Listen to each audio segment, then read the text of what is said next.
And welcome to the Joint Economic Committee's hearing on digital trade.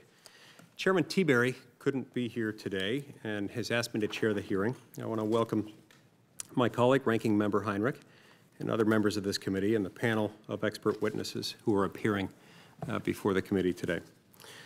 What, you might ask, is digital trade? Well, it covers a wide variety of economic activity, including international orders transmitted through websites, global connectivity enabled by email and voice over internet protocol, international banking, and data transmissions to manage global supply chains. Advancements in technology mean that digital trade is capable of delivering ongoing improvements in production, in distribution, and value for the American people. U.S. firms have been pioneers and global leaders on the digital technology frontier. American consumers and businesses benefit tremendously from the ability to buy and sell across borders and gain access to products and to customers. We're swiftly approaching the point at which the word digital will be an unnecessary adjective for trade. It'll just be trade. Although I'm sure trade lawyers will want to maintain the extra level of specificity just for billing purposes. It makes their billing statements perhaps more interesting for them and lucrative. But we need to work both domestically and internationally to facilitate trade and innovation. We should seek to ensure that sensible regulations and standards are put in place for the protection of intellectual property and private information. Congress has set clear priorities for negotiating trade agreements that can lower trade barriers for digital goods and services, and the Trump administration is pursuing those priorities in current NAFTA discussions. It is critical for future U.S. economic success to ensure a regulatory setting in which innovators, entrepreneurs, and businesses can experiment with new technology and succeed in a global market. I'll now yield to Representative Paulson, who earlier this year launched the Bipartisan Digital Trade Caucus in the House of Representatives. Thank you, Vice Chairman Lee, for holding this hearing on an issue that is becoming increasingly important to the American and global economies. As a strong advocate for a robust trade agenda, I believe we need to be engaged, we need to be educated, and on the forefront of this latest frontier in the global 21st century economy. And we cannot fall behind in digital trade because we have so much to offer and so much at stake. There are hundreds of thousands of U.S. small businesses in nearly every sector, from manufacturing to financial services to mining to agriculture and food, in every single state and every congressional district across the country that are harnessing the power of the Internet and technology to reach new customers around the world. And this is no small niche or part of our economy. Just look at all the facts. Digital trade accounts for more than half of all U.S. service exports. Digital trade is responsible for nearly 6.7 million American jobs. Nearly half of all U.S. companies have an online trading relationship with the EU. And the U.S. runs a $159 billion trade surplus in digitally deliverable services. Earlier this year in the House, as Senator Lee mentioned, I launched the Bipartisan Digital Trade Caucus along with my colleague Susan Delbenny from Washington State. Our goal is to work with government, with industry, and with other stakeholders to ensure that the world follows our lead, the United States' lead, in promoting the free flow of digital commerce. And I'm very thankful that Chairman Tiberi and Vice Chairman Lee have taken upon themselves to use our committee for that purpose as well. I want to thank our witnesses for participating in today's hearing to share their perspectives on a very important issue. And thank you, Vice Chairman Lee, and I yield back. Senator Heinrich.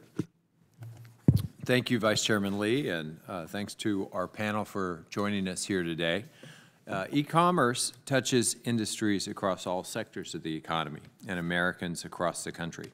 It's a key source of American jobs in the 21st century, and its importance will likely only grow with time.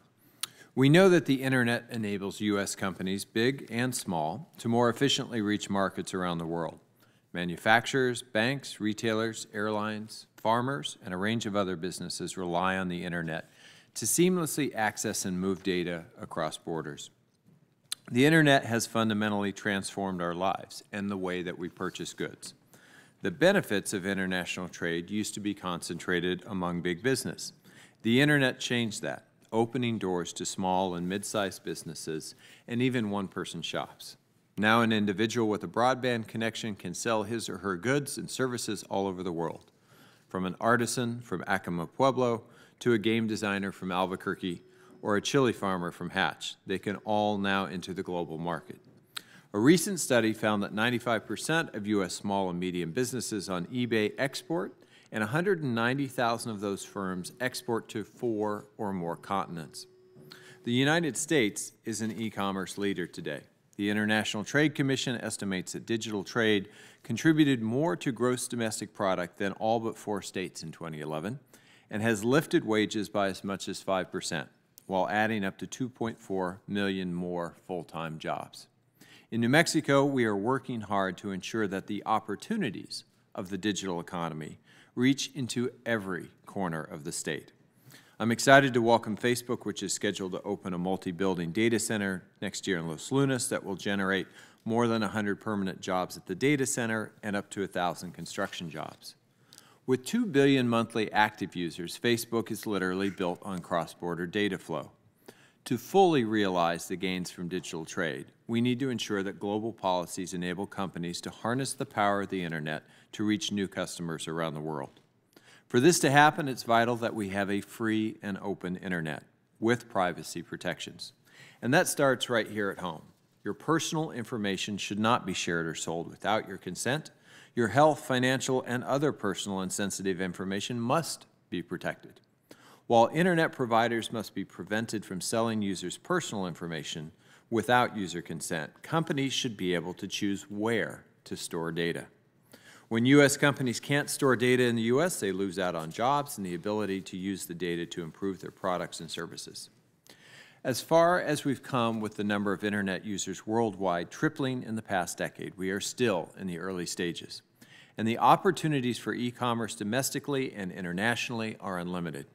But to really realize the potential the Internet provides, we need to accelerate the deployment of broadband and ensure that rural Americas and tribal communities in our country have greater access. Right now, 4 in 10 rural residents lack broadband access.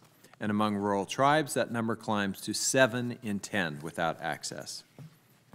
To help bring more Native American students online, I will soon introduce legislation that promotes broadband access for students and tribal community centers.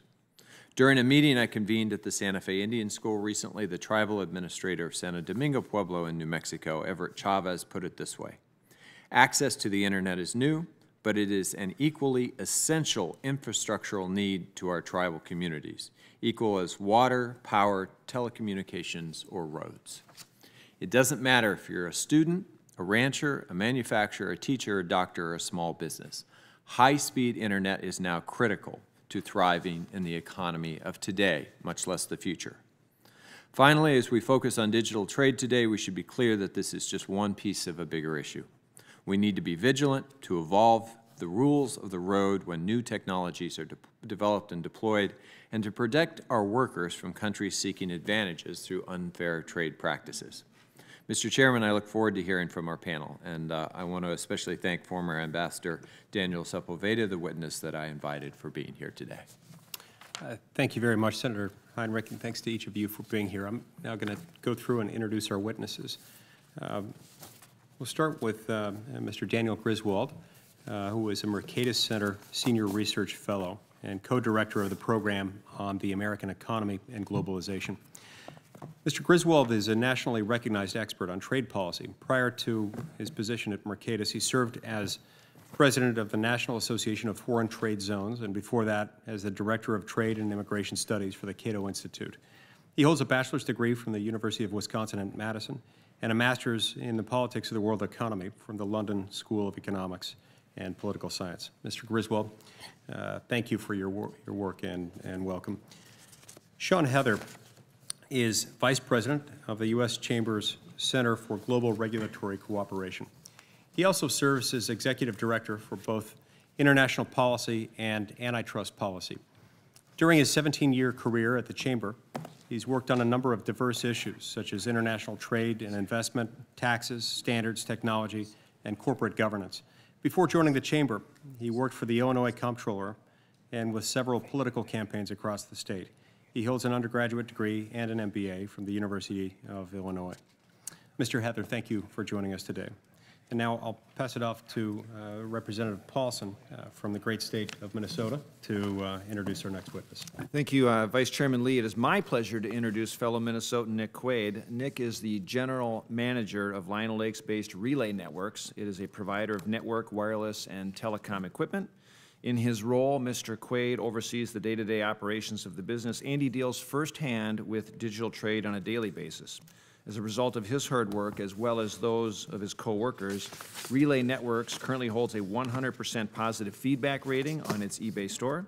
This is another excellent example of how American entrepreneurs leverage the digital economy. And Mr. Quade, thank you for taking your time out of a busy schedule to join us here today. I know Senator Klobuchar, who is also a member of this committee, and I often welcome Minnesotans who are at the forefront on leading issues. And so thank you again, Vice Chairman Lee. I yield back. Thank you. Finally, we'll introduce Ambassador Daniel Sepulveda, who served as Deputy Assistant Secretary of State and U.S. Coordinator for International Communications and Information Policy under the Obama administration. Prior to joining the State Department in 2012, Ambassador Sepulveda served as a senior advisor and a member of Senator John Kerry's senior management team. Before joining Senator Kerry's office in 2009, Ambassador Sepulveda served as an assistant U.S. trade representative, leading a team that managed congressional affairs for the U.S. Trade Representative Ron Kirk. He's dealt firsthand with the negotiations we are about to discuss. Ambassador Sepulveda, thank you very much for joining us. Okay, we're now going to hear from each of our witnesses, and we'll start with you, Mr. Griswold. Chairman Lee, Ranking Member Heinrich, and members of the committee, thank you for inviting me to testify today on the important topic of digital trade. Digital trade is transforming the way Americans do business with the world. It's already delivering more choice and value to consumers, more opportunities to American companies of all sizes, higher wages for American workers, and faster, more dynamic growth for the U.S. economy. Worldwide, cross-border Internet traffic has soared 500-fold since the year 2000. That's according to the McKinsey Global Institute, and it will expand another 8-fold in the next decade. In my remarks this morning, I plan to briefly describe the scope of digital trade, its growing impact on the U.S. economy, and what policies we should pursue to realize its full benefits. Digital trade can range from video streamlining to ordering video streaming to ordering merchandise through online platforms, to organizing complex global supply chains. The growth of digital trade plays to America's comparative advantage. The U.S. remains the global leader in creating digital products and online platforms and exporting digital services. In fact, more than half of services we export are now digitally delivered. Digital trade is empowering small and medium-sized enterprises to sell and source in global markets. On eBay, 97% of the commercial sellers on eBay are selling to international markets. Almost 300,000 U.S. companies are now exporting to foreign markets, according to the U.S. Census Bureau, and that's a 50% increase since 1997. Global supply chains are becoming even more efficient thanks to digital trade. Such technologies as radio frequency identification and blockchain are facilitating just-in-time inventory and reducing delays at ports.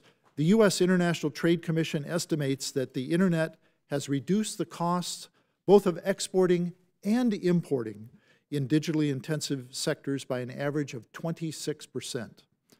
This phenomenon is having a measurable and positive effect on the U.S. economy, has been noted.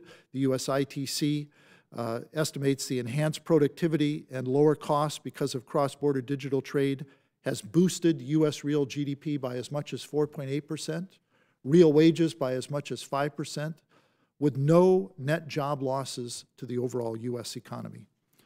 Reaping much of the benefit of digital trade has been small and medium-sized U.S. enterprises. These so-called micro multinationals are reaching global customers through their websites and common online platforms such as eBay and Amazon. They can process payments digitally and ship products directly to individual customers around the world through private and postal package delivery service. Digital trade has allowed SMEs to source components and business-to-business services in global markets, empowering them to better control costs and enhance the competitiveness of their exports. The impact of digital trade is not a one-time shift, but an ongoing process that enhances the dynamic, long-term growth potential of the U.S. economy by reducing costs, spurring competition, and expanding markets. Digital trade creates ongoing gains in efficiency that fuel productivity. By facilitating the spread of ideas and collaboration, digital trade contributes to product innovation. And by playing to America's competitive strengths, digital trade allows us as a nation to use our physical, intellectual, and human capital in ways that permanently boost our gross domestic product and general living standards.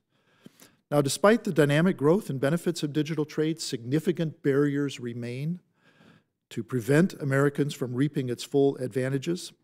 To realize those gains, Congress, in your Trade Promotion Authority legislation from a couple of years ago, has directed the administration to seek trade agreements with other nations that would, among other objectives, and I think these are very good objectives, ensure non-discriminatory treatment of physical goods in the digital trade environment, prohibit forced localization of servers, prohibit restrictions to digital trade and data flows, prohibit duties on electronic transmissions, and ensure that legitimate regulations affecting digital trade are the least trade restrictive as possible.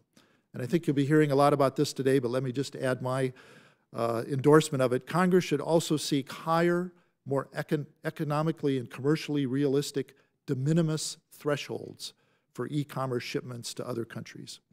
Removing these last remaining barriers to digital trade at home and in other countries will allow more American consumers and companies to realize the full benefits of a more digitalized economy and global trading system.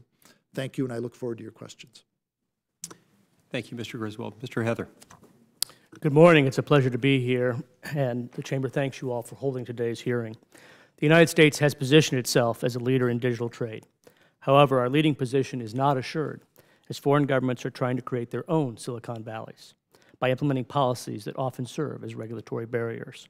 The ability for data to flow through the global economy is as important as the ability to move goods, services, or capital. However, data flows are increasingly threatened by data localization requirements.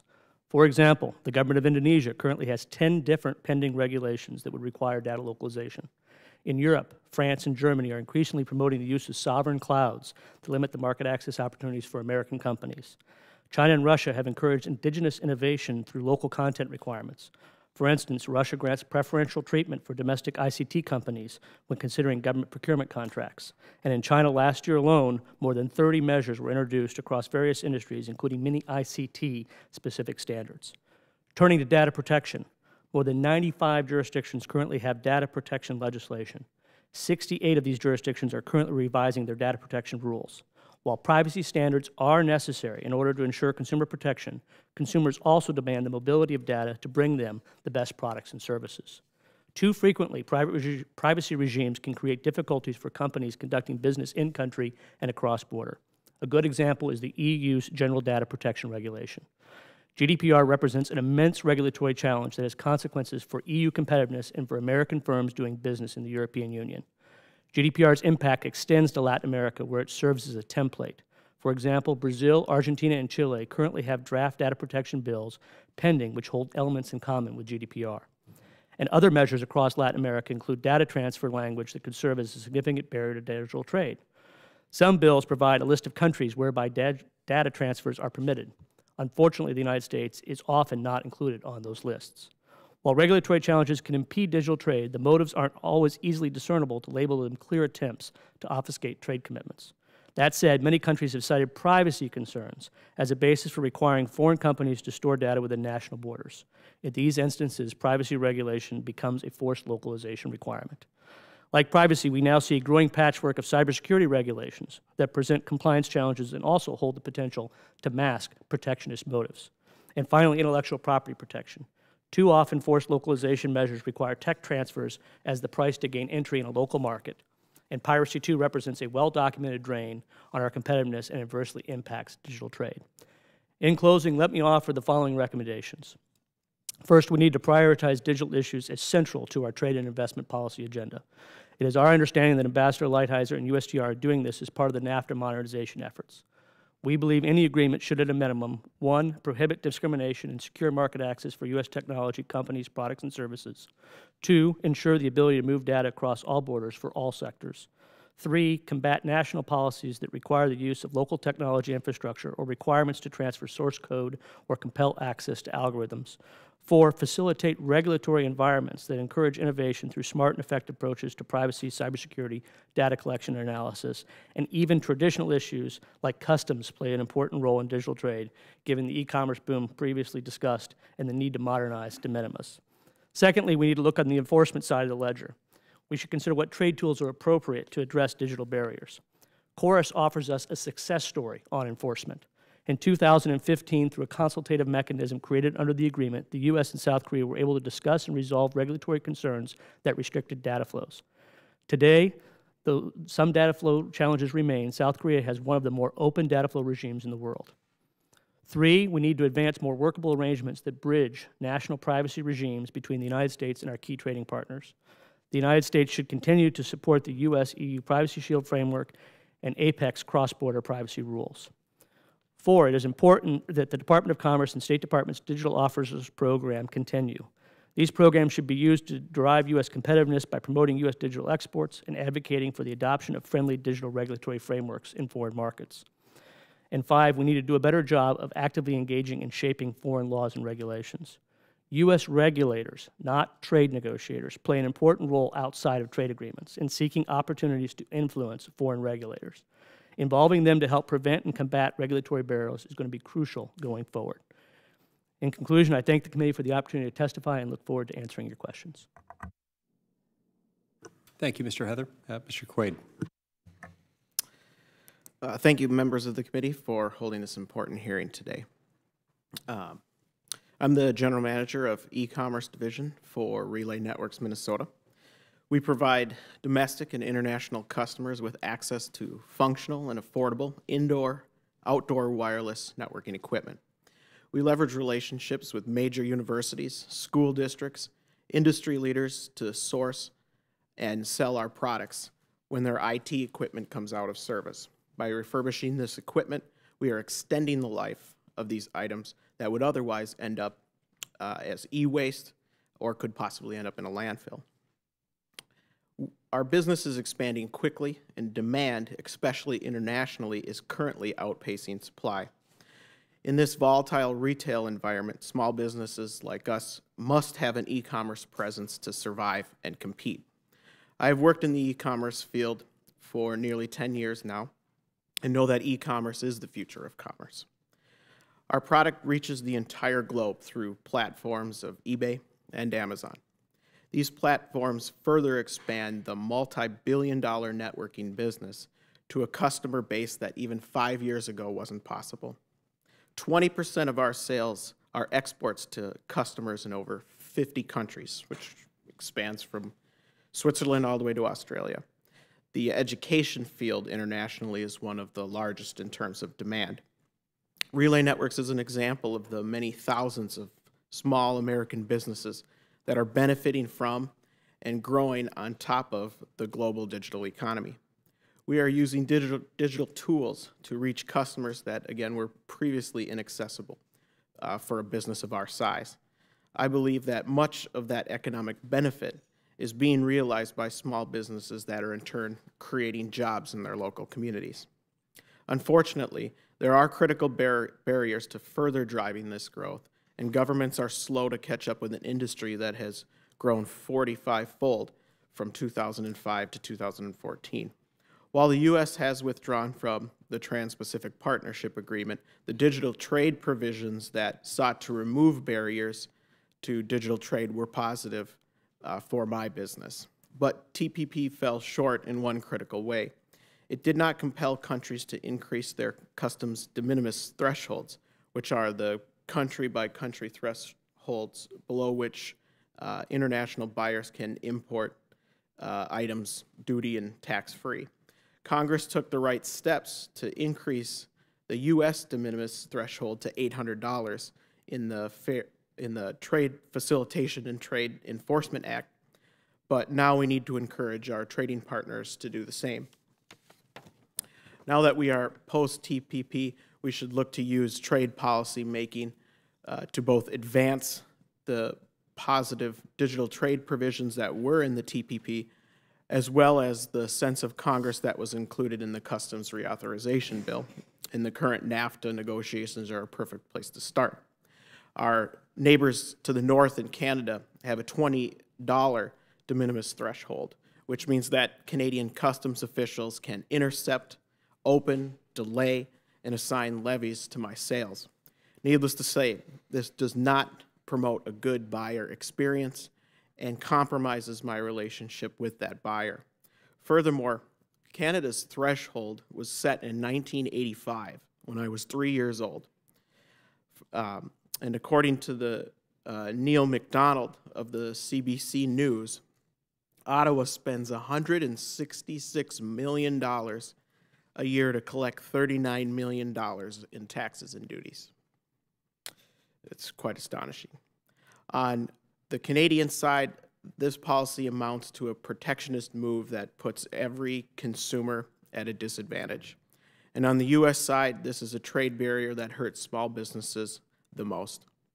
The demand for electronics and networking equipment no longer needed in our market is in high demand overseas. We need to bring these dollars back into the U.S. as fast as possible to maximize value.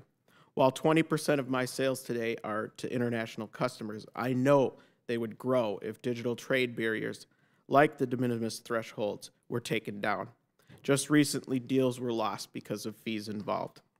This included a resort in Canada that we were working with that wanted to upgrade their network, several schools in Latin America, and a teacher in the UK that wanted to replace her broken laptop, but because of a 20% plus increase in the fee, she couldn't afford the unit.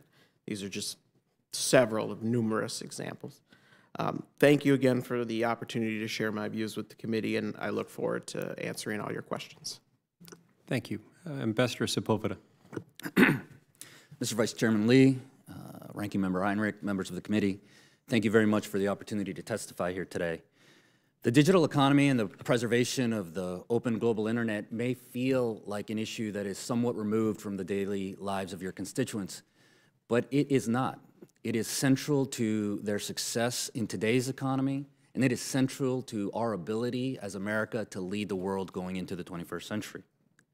Our responsibility at home is to invest in making world-class broadband and digital skills accessible to all Americans, and work abroad to protect and preserve the global internet as a force for the democratization of opportunity and commerce. Farmers, ranchers, small manufacturers throughout America are using digital platforms and services to engage in international trade. They are also leveraging digital information management tools as springboards for innovation, increased efficiency, and improved productivity, which is making them more competitive globally. Tourism operators are using Airbnb, Expedia, and other platforms to attract international visitors to cities and venues that are not as well known as New York City or Disneyland. As a result, places like Santa Fe or the Rock and Roll Hall of Fame from the chairman's home state in Cleveland are now attracting more international visitors, creating opportunities for working families. In the digital space, the United States is leading the world.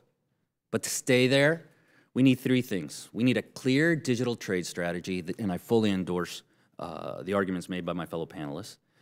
We need to make the right investments at home, and we need to ensure that every American can participate in the global digital economy. The Congressional Research Service has released an excellent report in June that lists the policy venues where these sorts of issues are being debated, many of which I participated in.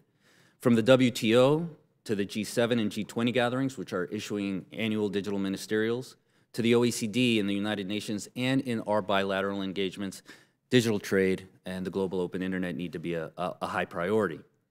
Having appointed Senate-confirmed officials representing America's digital interests abroad is going to be critical to our success. As former Deputy Secretary of Commerce, General Counsel Cameron Carey wrote recently, many of the key posts in this administration for successful advocacy abroad are still unfilled. That's understandable in the first year of an administration, but we do need to make that a priority going forward. In addition to our work abroad, we do have to do a better job at home, creating constructive solutions to the challenges that the digital economy creates, even as we celebrate its success.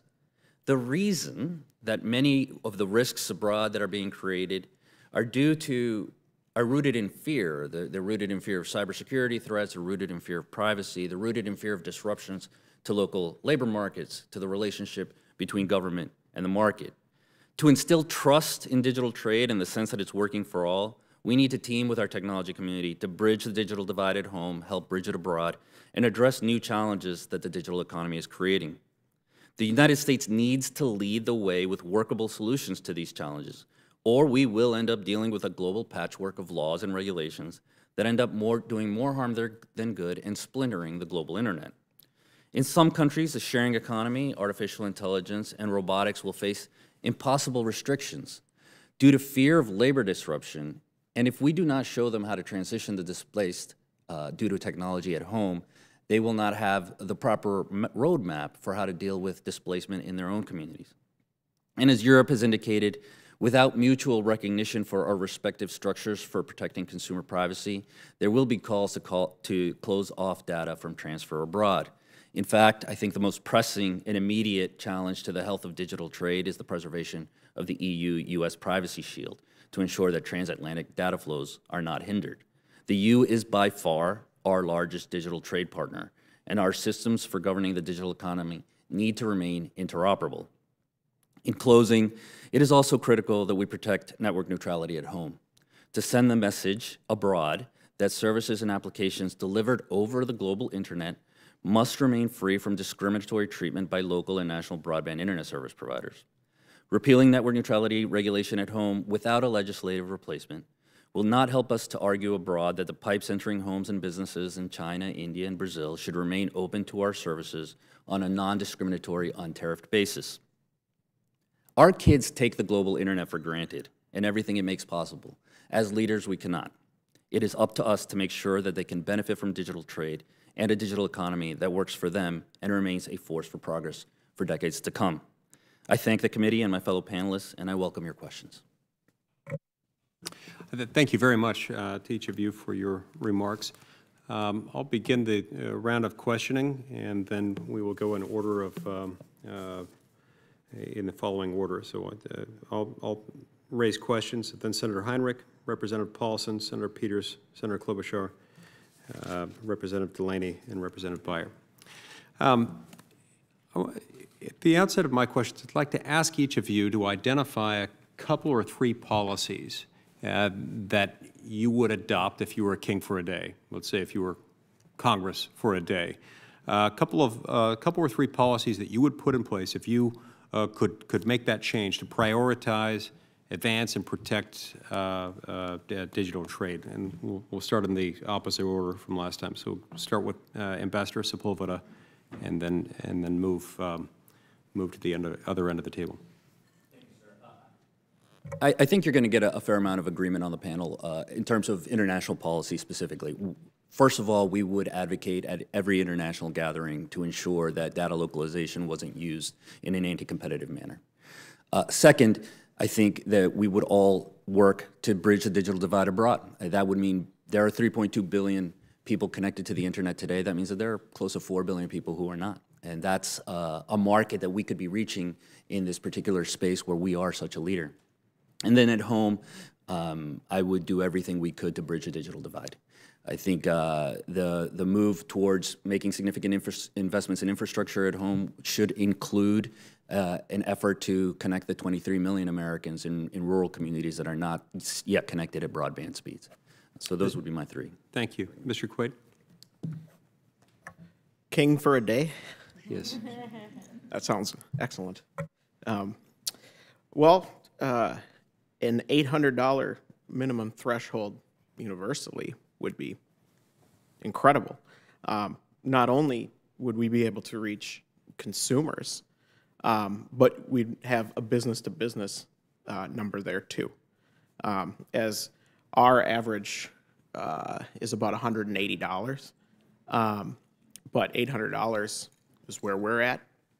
I'd love to see that universal. That would be incredible, to break all of those barriers, to make transactions seamless. In America, we're used to seamless transactions. We're used to being able to order something, it gets there, and we don't think twice about it. But all of a sudden, you cross borders, and it's a whole nother process that, again, since most individual consumers don't buy products overseas, they're not necessarily that familiar with it. So $800 is great. And to the ambassador's point, the 23 million people that don't have high-speed access, let's get everybody access, because it'll allow them the opportunity to, again, open up small businesses like ours in Minnesota, or for that matter, an individual who has an idea, that has a product, now that they can, using platforms like eBay or Amazon, they can show that product to the entire world and change their life. So those would be the two. Hey, Mr. Heather. Will agree with what everybody else says, I'm sure, but let me give you a non-traditional answer. I think while this hearing is on trade, I think what my answer would be is what can we do to address regulation around the world? And a committee like this that has kind of a horizontal responsibility to think about economics and policy, these challenges we see facing, take autonomous vehicles. Who's responsible for going out and pushing good regulatory frameworks in foreign markets to ensure that autonomous vehicles that are rolled out in those countries are set up in a way in which we can compete? There's a huge role here that goes beyond commerce and state and USTR, that goes to NHTSA, that goes to the mainline regulatory agencies that this body, the Congress, created in many cases 100 years ago before there were international markets. And these regulatory agencies all have offices of international affairs, but they aren't central to the policymaking function of these agencies. They are not equipped to go out and engage with the mandate to advance U.S. commercial interests, not to say that they should go out and advance U.S. commercial interests above their mandate for health and safety and environmental protection. Those things are obviously paramount. But once we've decided on a regulatory model we think works here, why aren't we out there advocating it to the rest of the world? So one of the things I would do is I would take the silo approach to the way we think about issues here in Washington and try to bring about a more consolidated approach within particularly the executive branch with the support of the Congress in bringing our regulators to advance some of these concerns abroad. Mr. Griswold. Mr. Chairman, thank you. That's a great question. First, let me endorse, I think a universal $800 de minimis would be great. How do you get there?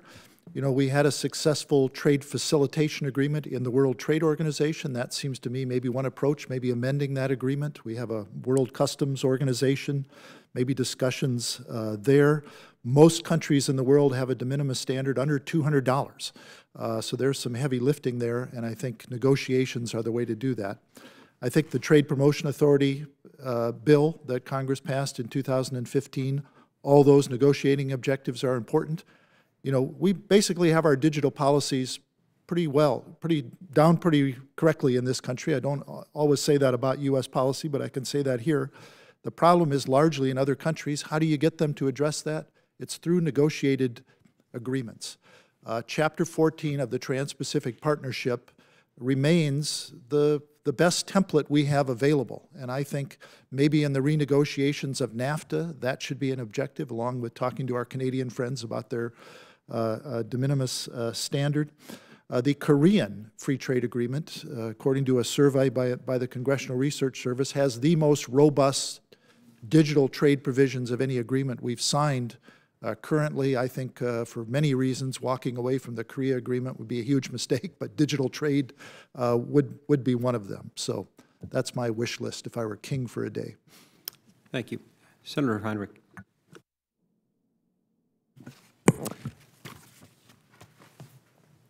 Any trade agreement that the Trump administration would enter into should help strengthen export opportunities for U.S. businesses, level the playing field, ensure that trade agreements are fair for everyone, particularly American consumers, businesses, workers, farmers, and ranchers. I'll ask this in particular to Ambassador Sepulveda and Mr. Griswold, but any of you are welcome to chime in afterwards. As we embark on a renegotiation of the NAFTA agreement, or should I say the administration does, what are some of the U.S. offensive interests in the digital trade space for our small businesses and manufacturers? Where should U.S. negotiators focus their attention? Would you like me to go first? Sure, you bet. First, Senator, thanks for mentioning consumers. You know, that list gets mentioned a lot: ranchers, farmers, small businesses. Consumers are sometimes forgotten. So my compliments to you for mentioning that, because consumers have an interest in digital trade, in trade generally, but in digital trade.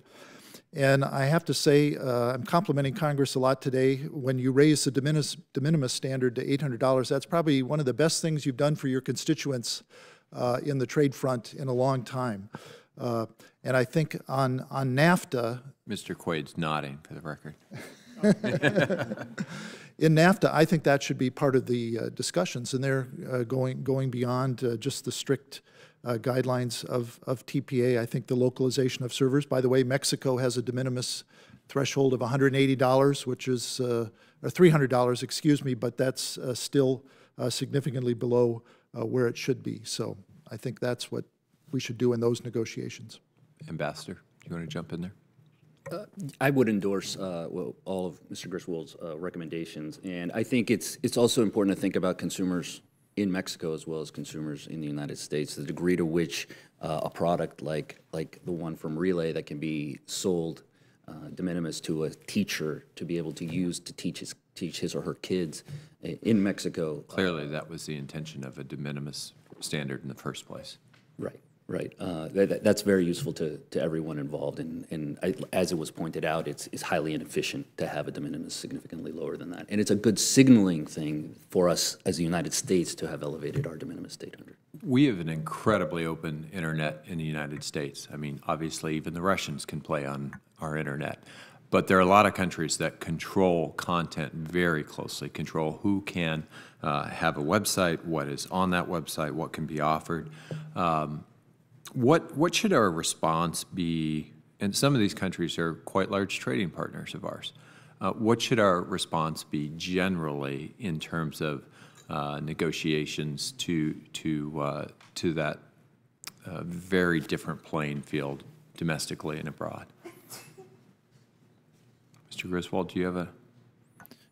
You know, you're getting into some sensitive areas about censorship and that sort of thing, and that's really beyond the scope of trade agreements. I think the biggest losers when countries adopt those policies are their own citizens. They're being deprived of information, both important political and other information, but commercial information. They're less educated shoppers in the global arena. So one, we can set a good example, and I think we have in this area. But also negotiate as well as we can. That's where the language is important, that regulations be adopted in other countries regarding national security, cybersecurity, privacy, that are the least trade restrictive as possible. So maybe that's the pressure point that we should bring in negotiations. Ambassador. One of the things that we saw abroad was an effort by many countries to create import substitution strategies for the building up of their own digital economy. So everybody wants to have a Google, Apple, Facebook, and an Amazon, right? So what we advocated abroad was to say, do what you do well and make sure that your people can use the platforms to continue what they're doing to do it better. An import substitution strategy in this space is deeply destructive for them. The Boston Consulting Group and the World Bank and others have shown that more open, better connected countries are doing better than those that are not.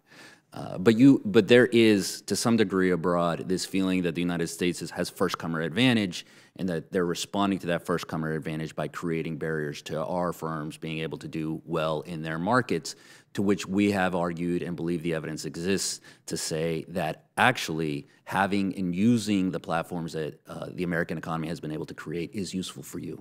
Great. Thank you all.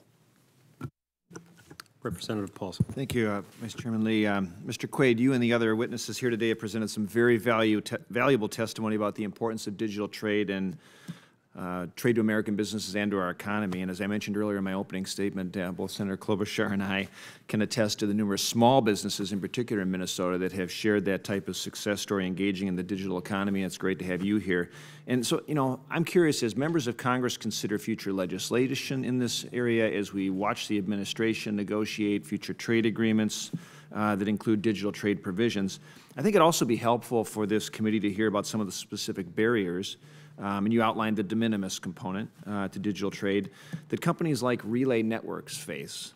What are some of the challenges that your company has come across as you try to reach customers abroad, and how can we help you in overcoming these specific or similar barriers? Anything come to mind? Congressman, it's not just the de minimis, but it's also the customs process as a whole. It's amazing how many times we have an international customer and the transaction seems seamless. I don't hear anything, you know, days later, and all of a sudden, 2-3 weeks later, an international customer will call me up and say, well, where's my product? Well, now all of a sudden I have to get on the phone and call multiple different areas. Could be the shipping provider, could be customs, and spend hours trying to track down this product stuck somewhere in this process. And that includes, you know, countries like the UK. I can cite a specific example just recently where, you know, I must have spent 2-3 hours on the phone tracking down product, trying to find where it is. And this is, again, our partner in the UK. So in terms of barriers, it seems as though the whole process is just are slow. Products get lost. There's whole countries where we just rather assume not ship product to because we know that we're rolling the dice. One of those would be, you know, Russia, for example. But it seems as though these processes are just a nightmare. And I know specifically businesses that are involved in digital trade that simply don't offer their products internationally because they simply don't want to deal with it. And that, quite frankly, I think hurts those companies because if they open these products up and we could simplify these, we can get this product that no longer has a market in the United States out of the United States and bring money back in. So just follow up on it. So, I mean, you know, essentially you're emphasizing how we need to be proactive in combating some of these existing barriers that exist to digital trade. So, I mean, just really quick, highlight what has this meant to Relay Networks? You know, digital trade has meant a lot to the success of your company and where you're going as a small business, the people you employ, but what has it meant to you? Since I've come aboard, we've nearly doubled the size of our employees. We've doubled our warehouse space. We've completely redone our processes in the back room so we can be more efficient because we need to start handling this volume based on the demand. My phone blows up every single day with international customers wanting the stuff that no longer has a need here in our market. And that includes student-issued tablets. Americans, we don't necessarily, not a lot of us need an iPad 2. We want the latest and greatest. We want the iPad Air, right? But an iPad 2 in a Latin American country, this changes their life. Or network equipment that's come out of use at a major company. You put that in play in a school that hasn't had internet access before, changes lives. And the demand is there. The supply is our challenge.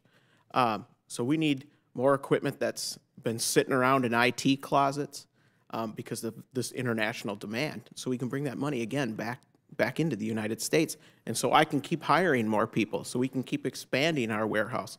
It's extremely exciting. Every day I come to work, I talk to the owner of our company, Darren Ashcroft, is here with me today, and we're just so excited every day to come in and speak to new customers, the Netherlands, Chile, and et cetera. So it's a very exciting time, Congressman. Thank you, Mr. Chairman. Senator Klobuchar. Thank you very much. I also welcome you, Mr. Quade, and not everyone has a senator and a congressman. You're going to get all the questions now.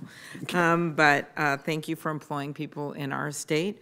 And I guess I'll just ask you one question, and that is that in July, I joined my colleagues in calling on the USTR ambassador to make small businesses a priority in trade negotiations by seeking to raise the de minimis threshold for goods and services that U.S. businesses can sell overseas.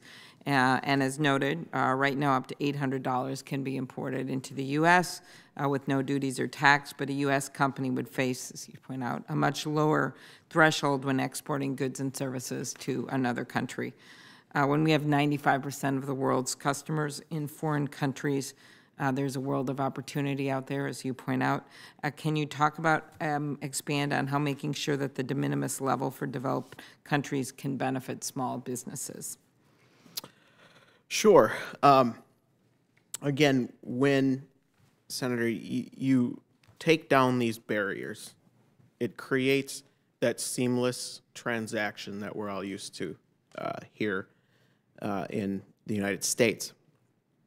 And it also makes businesses like ours run more efficiently. So if these transactions can be more seamless, I don't necessarily have to spend all of my time, again, tracking down these products, because I want to take care of these customers, but I also don't want to upset these customers. Congressman Paulson talked about our 100% feedback rating on eBay. It's a lot of work to maintain that feedback. It's a lot of work to take care of these customers, but I'm more than willing to do the hard work. But again, I can speak to numerous small businesses in Minnesota that are doing a large amount of volume that, again, don't have their products internationally because they don't want to deal with it. Yeah. You take those barriers down, Okay. and all of a sudden, these companies can start offering these products internationally and experience the same boom that we are experiencing at Relay Networks. Very good. Thank you. Mr. Heather, you talked about the digital attaché programs in your testimony at Commerce and State Department. I've always been a big booster of the Foreign Service and the people that can help us provide help to companies both in our own country and what markets they can go into, and then, of course, on the Foreign Commercial Service, and then also in the embassies. But the digital attaché program is relatively new. As you know, it helps U.S. businesses increase exports by helping them manage digital policy and regulatory issues. They were established in 2016. We've seen some proposed budget cuts, of course, from the administration. How do you think these programs could be helpful if we kept them in place? Well, given the fact that most of the challenges we're talking about today are in foreign markets, if you don't have eyes and ears on the ground to, in real time, know what is happening either legislatively or regulatory in these countries, there's not an ability to feed that information back into the broader U.S. government in order to then come up with a response to what we see happening. And in our experience, even though this program is relatively new, we've done a significant effort to have regular conference calls with these folks who are on the ground, have participation on many of these calls of over 100 companies who are very eager to hear what is being seen by these digital attaché officers, and also oftentimes it's our members who are able to tell the digital attachés things that they aren't seeing necessarily. And so we have found the program, even in its infancy, to be very important and highly successful, and something we think that there's the ability to leverage. I think that there are, on the commerce side somewhere, and Danny, you may need to help me here, I know you're from state, but I think we expanded it from 12 to 16 or from 9 to 12 or something like that. But we are in the most important and key markets, and state has amplified that effort by doing a lot of training and programming for their commercial officers and many more embassies to be on the lookout for things like data localization, forced tech transfer issues. So this is a program that is valuable. Thank you. One last question, Mr. Ambassador, very briefly, importance of broadband deployment to the issues that we're talking about. We have the broadband caucus in the Senate. We've been working really hard to try to get an infrastructure bill to get more investment. Thank you, Senator Klobuchar, and I want to echo the good work of the digital attachés, and we also created a digital economic officers program at the State Department. So every post has an economic officer. They are trained and knowledgeable on traditional economic issues, trade issues, customs issues, those sorts of things. But in the digital space, we needed to create a new curriculum and educational mechanism by which to ensure that our economic officers abroad are well versed in these issues, and we've done that through the State Department's Economic Bureau. And there has been some call for reducing the number of people at the State Department, and that's a real issue. To your broadband issue, the excitement that you see out of relay networks, the ability that they've had to succeed as a small business using their digital connectivity needs to be extended to every small business in America. And there are far too many rural communities in particular because of the cost of building networks out to those communities that aren't connected. Having something in the infrastructure bill to help with those initial capital costs would be critical to making sure that the Universal Service Fund can then help, once it's built, those long-term costs. Blair Levin, who used to be with the FCC, has written a paper for Brookings making a specific recommendation for the infrastructure, whatever infrastructure stimulus is proposed, that I would strongly endorse and recommend to you. Thank you very much. Representative Comstock. Good morning. Great to be with you here this morning. Sorry I arrived a little late, but Mr. Griswold, I appreciate George Mason, representative here, and Mercatus, and we appreciate your great work there. So wanted to, with the widening use of digital technology and with the internet lowering the cost of international trade, and obviously it helps our productivity, the kind of things you've highlighted. Could you explain why this isn't a threat, as we hear, why this isn't a threat to other jobs, and why this is something that'll really have a ripple effect for all kinds of industries, and maybe just paint a few pictures of some of the small and medium-sized enterprises that will be able to expand and benefit in a way that is just growing new markets, not in any way cutting into anybody's existing. Yes.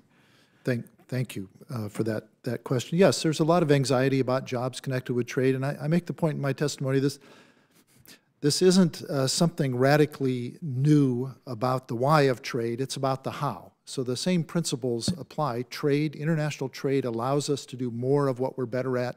As a nation, it plays to our strengths in terms of our high technology industries and digital and information technologies. So in that sense, the internet's enabling trade to happen in ways it wasn't able to happen before, with all the benefits that it brings to our country. I think the U.S. International Trade Commission study is important in this respect. They talked about up to 4.8% larger gross domestic product, up to 5% higher real wages. What was the larger amount of the study?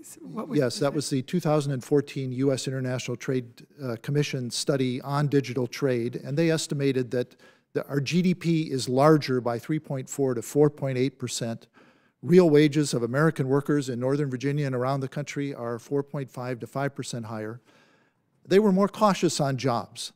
They said it's either 0 to 2.4 million, but I think the 0 is an important factor, because trade is not about more jobs or fewer jobs. It's about better jobs, about jobs in areas that are growing, that play to our strengths. And I think digital trade plays to that. You mentioned small and medium-sized enterprises. The barrier to companies like relay networks getting into global markets in the past has been how to reach foreign customers, how to make foreign customers aware. Also something called information asymmetries, and that is, if you're a branded multinational, people can know your reputation and they know where to complain. If you're a small and medium-sized company, people don't know your reputation, and they're hesitant to take that plunge. But on the internet, you can have things like customer reviews, which raise confidence. You have platforms like Amazon and eBay, and that has enabled small and medium-sized companies to create jobs. So trade is like technology. You know, 300,000, 200,000 Americans line up for unemployment insurance every week in a low unemployment economy, not primarily because of trade, but because of technology, changing consumer tastes. So jobs are created, jobs are eliminated through trade, through technology, but the bottom line is it raises our productivity, it's creating opportunities for our children and workers in the future economy, and that's the important thing, and that's what digital trade is contributing to our economy. Okay, and what are some of the biggest regulatory threats that you see that would stymie the growth or limit that, that entry level?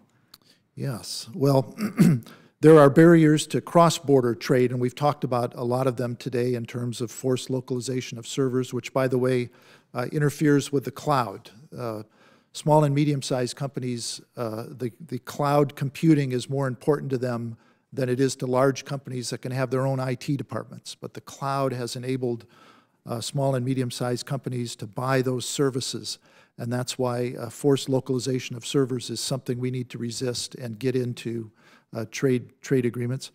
I mean, domestically, we need to have a flexible economy. We need to sort out our corporate tax system, which everybody agrees is a drag on growth. We need to invest in education in a way that prepares our workers to fill these jobs.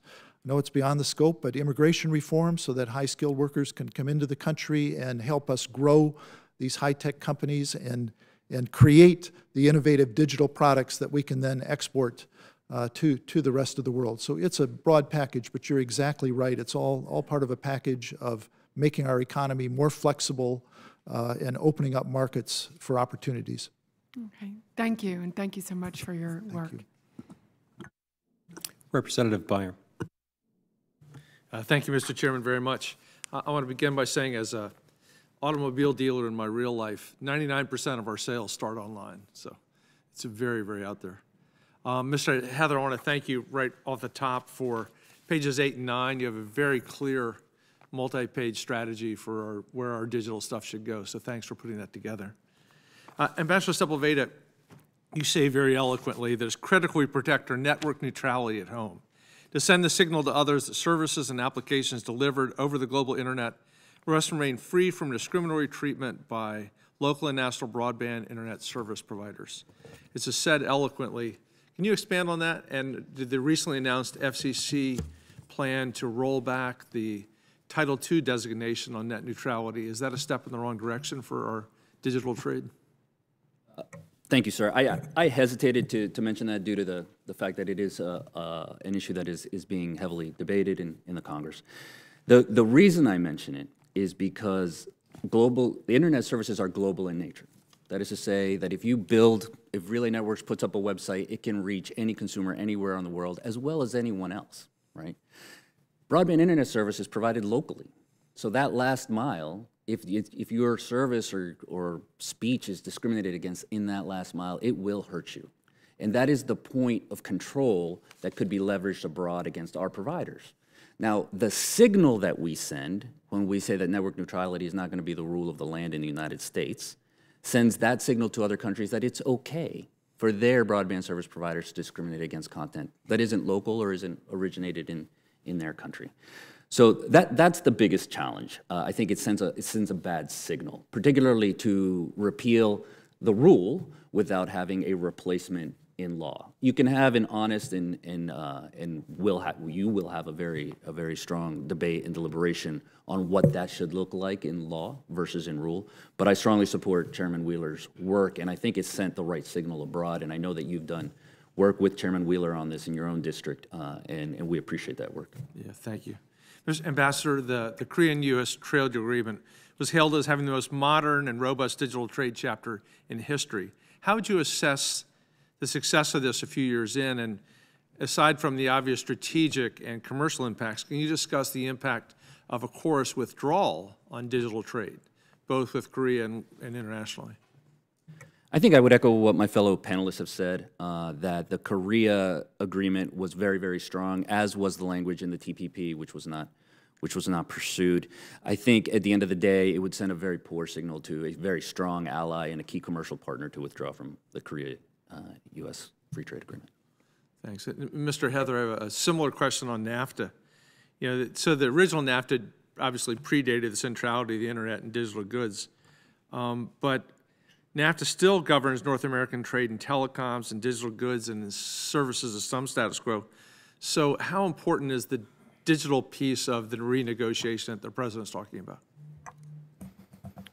Well, we have every indication that the digital issues and the NAFTA modernization are a priority for Ambassador Lighthizer and the negotiations. I think, when you look at the relationship the United States has with Canada and Mexico, save maybe de minimis and maybe a couple of other issues, we don't have a lot of the kinds of barriers I outlined in my testimony with either trading partner. But what NAFTA modernization represents is an opportunity to get the rules right. Yes, Chorus was a good start in the digital age. TPP built on that. But there are always new questions that are emerging in the policy space. For example, cyber and how cyber regulations are being promulgated around the world. We don't have a cyber challenge in terms of regulatory environment in Mexico or Canada, but Canada and Mexico, because they are good trading partners and good partners on strong policy, represent an opportunity to get the rules right. So NAFTA, more so than sorting out challenges that we face, save de minimis, and maybe a couple other minor issues, Mexico and Canada and the United States have an opportunity in the NAFTA modernization to create a very high set of rules and standards that we'd like to see pushed in other trade agreements around the world. And I would just say, since we have a lot of home cooking going on between Mercatus and the Congresswoman and my friend from Minnesota, I happen to be your constituent, sir. Yes. Thank you, Mr. Heather. So a quick pile on. The Canada's got the cultural exemption in NAFTA. Is that likely? Can we modify that? What can we achieve in the NAFTA renegotiation? I'm aware of it. I'm not following that issue quite closely. I mean, cultural exemptions are challenges in many cases for all kinds of content issues in Europe and elsewhere. They're always something that USTR pushes back on and makes the market access standpoint. But I'd have to follow up with you in terms of with folks who are following that specifically as to what we might be able to achieve. Great. Thank you, and thank all of you very much. I know Senator Lee had to leave, but we have time for another round of questions for members who would like to ask. And so maybe I'll just start with Mr. Heather to follow up a little bit on that conversation. There are multiple avenues in which to pursue free trade with appropriate facilitating rules. And the WTO is one, free trade agreements with individual or group countries is another, obviously, and then each has its pros and its cons. Digital trade is also discussed at G7 meetings, G20 meetings. Can you explain maybe some of the pros and the cons of some of the various forums? Can you suggest which path or paths towards appropriate regulation are probably more promising and maybe how the United States should prioritize them? It's a very good question, and I suspect you'd get a lot of different answers to that. Let me say this, that we have found conversations in the G7 and the G20 to be immensely challenging. In China's year of hosting the G20, I think that was the first year the G20 took on digital policy type issues. It was amazing looking behind the curtain to the degree I had the ability to look behind the curtain to see the kinds of efforts that were made not just by the Chinese but the Russians as well as our European friends and allies to not have what I would say to be very basic statements about having an open digital economy and free flow of data. That didn't get any better this past year when Germany chaired the G20. And so I think the G20 and G7 are very tough forums and represent tough sledding ahead for establishing consensus and good rules. I think we play a lot of defense, quite frankly, in both of those fora. When you look at the WTO, I think the WTO has a significant ministerial meeting coming up this fall. There have been some voices who've called for the WTO to get into the digital game as being an area of expansion. I don't expect that the WTO will ultimately receive that mandate this fall. I think that there's a view that the WTO has enough on its plate that it needs to work on before it tries to venture into new areas, but I think that's an area worth watching. And I think one agreement that we haven't mentioned that has not had much attention in the transition from one administration to the other is TISA. which is a plurilateral agreement with a number of countries that is a real opportunity to set rules in the digital space, particularly for the services environment. So I would put as a priority getting our act together and figuring out what we want to do with TISA and pushing that in terms of the context of establishing digital rules. Ambassador Sepulveda, can you maybe share some thoughts along those lines too? Sure. I thought that was an excellent presentation of where we are. I would say that the G20 in particular is a challenging environment, and the G7 creates some challenges as well, but we need to be there. We need to be making our arguments, and they also serve to telegraph to us what countries are thinking about doing domestically, and then we can engage on that level as well. I think it's critically important that some of the private, larger international organizations like the World Economic Forum and others are entering this space. The Chamber has made this a priority. The International Chamber of Commerce has made it a priority as well. So there are various venues. When I was working at State, you could be traveling every week somewhere in the world to talk about this stuff, and we need to be engaged in all of them. Mr. Griswold, I'm going to follow up with one other question, because I know countries like France and Germany that are technologically advanced and are heavily engaged in international trade. At the same time, they're adopting policies that aren't necessarily trade-friendly, and maybe you can give a couple of examples and their reasons. And on the other hand, there's countries that seem very strongly oriented towards free trade, Singapore, for instance. But maybe share the perspective and maybe what examples we should be following. Yes. First, just a quick comment on how to achieve liberalization of digital trade. There's trade-offs. If you have something in the WTO, the benefit, it's 160 countries, but there's a lower common denominator of what you can achieve. So I continue to think bilateral, regional agreements have the most promise, and Chapter 14 of TPP, I think, remains the template. But yes, our European friends are advanced in a lot of ways, but in some ways, I think they have a little envy that they don't have an Amazon and an eBay and an Apple. And frankly, you see some of that. You do see some protections disguised as concerns over privacy and security, and I think we need to challenge them on that.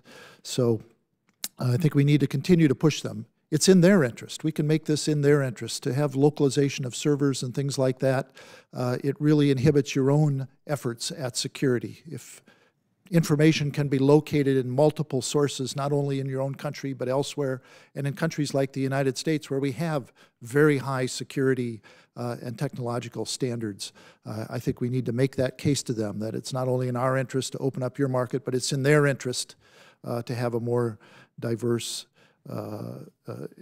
means of distributing information. Yes, Singapore is an example, and we do have a bilateral trade agreement with Singapore that has some digital components, but they're a first world country in that respect. I think you're finding that countries that understand the benefits of digital trade, as we do in the United States, are very willing partners to sign on with us. You know, Canada and Mexico were ready to sign on to the Trans-Pacific Partnership, so they embrace all the negotiating objectives of the U.S. Congress. So I think we have willing partners out there. We have some work to do with others. Senator Heinrich, you're recognized. Central to the U.S. leadership in e-commerce is our highly skilled workforce.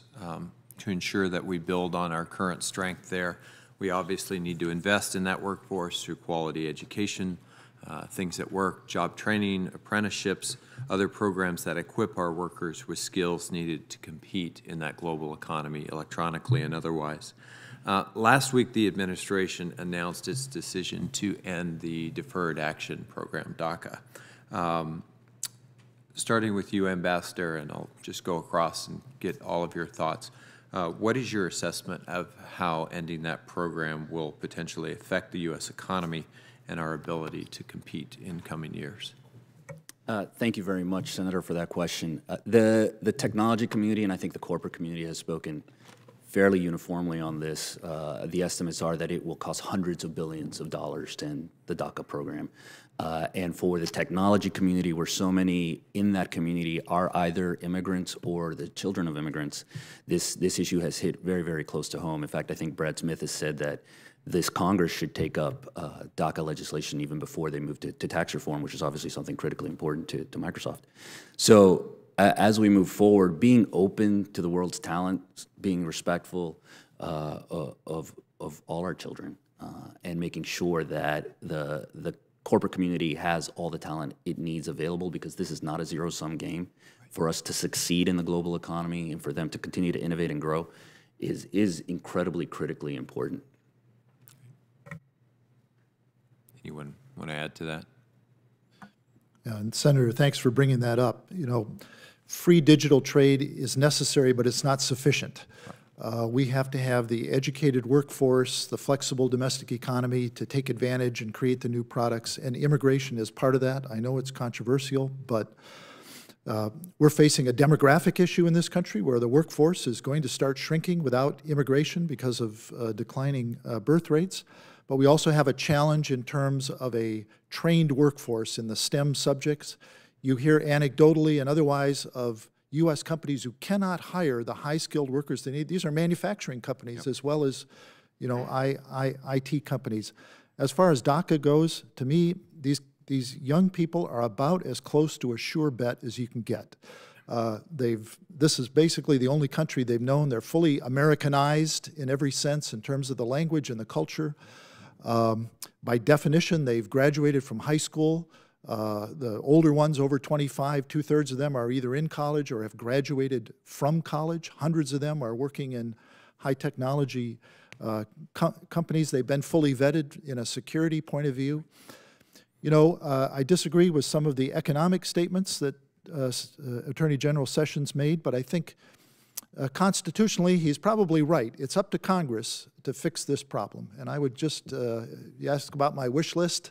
If I were king for a day, I would legalize the DACA young people. Sounds like we should get on that. I believe you should. Thank you. Mr. Heather, do you want to add to that? No, I couldn't improve on the ambassador's statement. Great. Thank you. Representative Comcast, you're recognized for 5 minutes. I think, Mr. Quade, you had said in your testimony, and we talked about here, that the TPP agreement did provide positive things there. Given we don't have that, how can we take the positive things there now and utilize them to help businesses? And actually, for any of you who might have some thoughts on what we might do in an environment where, unfortunately, you have opposition from both sides on trade, and I think the testimony you're providing today shows, you know, why this is something that really can help both of those sides advance. And so the fear of it, you know, how do we overcome that, and what are some of the ways that we could help advance the digital trade in a way that is inclusive and engages everybody? Absolutely. Mr. Griswold said that, you know, we can use that part of TPP as a template, you know, and carry that into future negotiations, including the current NAFTA ones. So if we use that as a template, and then we also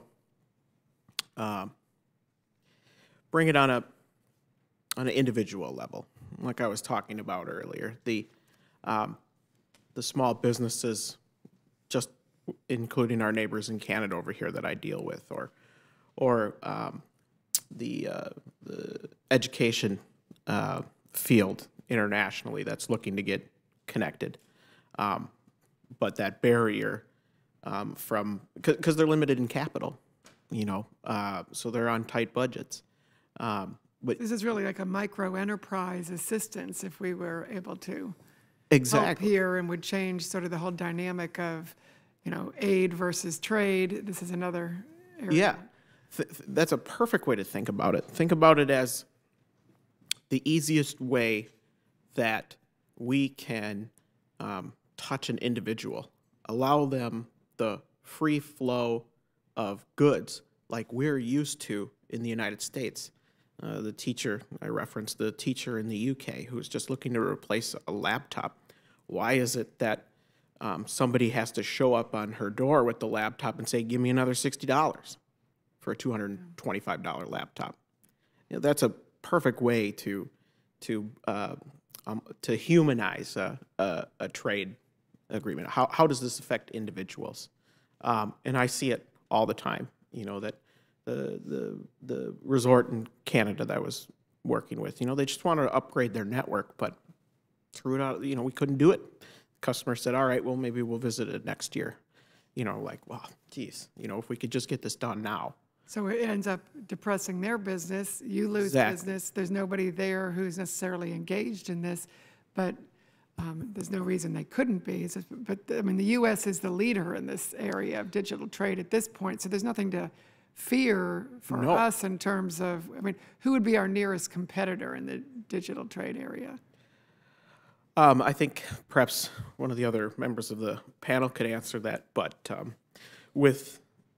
think I referred to, what was the phrase that I used? We're the United States of stuff. We got lots of stuff in this country and lots of stuff that we don't need anymore, you know, but other countries do. And we've got a whole bunch of it that's just sitting around. And companies like us, we can get extra life out of it. And we can provide it to people that need it. But I think in terms of other countries like us, I don't know. Yeah, I was just thinking, like, maybe, like, what about, you know, various countries in Africa, like, obviously, you know, developing countries where, you know, they have an increasingly educated workforce, but they, you know, but they are seeing all kinds of trade barriers. How would this help, you know, say, Uganda or Kenya? If anyone has any thoughts on that. Well, I think it's a great opportunity for them and for us.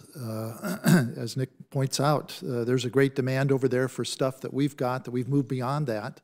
So I think it's a great opportunity to export this used stuff here in America to great benefit over there, and they're getting online.